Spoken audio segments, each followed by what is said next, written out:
નમસ્કાર સાહેબ, તમારું શુભ નામ? કલ્પેશભાઈ માધાભાઈ. માધાભાઈ, કલ્પેશભાઈ માધાભાઈ. અચ્છા સર, જાણી શકું તમને શું તકલીફ હતી કલ્પેશભાઈ? મને એસિડિટી બહુ થતી હતી અને થોડી જબરજસ્ત પ્રોબ્લેમ હતો. બરાબર છે, તો પછી તમે એના ઈલાજ માટે શું કર્યું? મેં ઘણા પ્રયત્ન કર્યા પણ મને સંતોષ ના થયો. અચ્છા. તખતસિંહ સાહેબ જોડે આવ્યો. હા. પછી હમણાં ત્યાંથી દવા લીધી.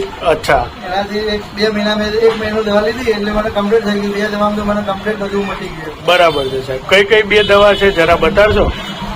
એક આ હતી. હાજી. અને એક એસિડિટી હતી. ઓકે. એસિડિટી તો આના હિસાબે મેં 2 દિવસમાં એસિડિટી દવા પણ પરત આપી દીધી. સરસ સરસ. મને બધું સોલ્યુશન થઈ ગયું. ઓકે ઓકે, એટલે તમારે કહેવાનો મતલબ કે પેલા એસિડિટી 2-4 દિવસમાં જ કમ્પ્લીટ થઈ ગઈ, તો પછી લીવ ડિટોક્સ. એટલી બધી થતી કે આમ રહેવાય નહીં. અચ્છા અચ્છા. ઠંડુ દૂધ પીવો, આઈસ્ક્રીમ ખાવ તો કઈ મળતી નથી. બરાબર બરાબર. 4 દિવસમાં રિઝલ્ટ મળી ગયું. સરસ સરસ સાહેબ, ખૂબ સરસ. તો કેટલો સમય તમે કન્ટિન્યુઅસ લીધું સાહેબ? 2 મહિના માટે મેં લીધી કમ્પ્લીટ. ઓકે, હવે તમને કેવું છે? એકદમ જણ મૂળથી થતું રહે. એમ ને? સરસ સાહેબ. તો તમારું શું મંતવ્ય છે? સંતુષ્ટ છો તમે આ પ્રોડક્ટ થી? જેને પણ પ્રોબ્લેમ હોય હાજી. તખતસિંહ સાહેબનો કોન્ટેક્ટ કરી હાજી. અને આ દવાનો ઉપયોગ કરે. બરાબર. મૂળથી મટી જશે, ગેરંટી મારી કરશે. ઓકે સાહેબ, થેન્ક યુ. ખૂબ ખૂબ આભાર તમારો.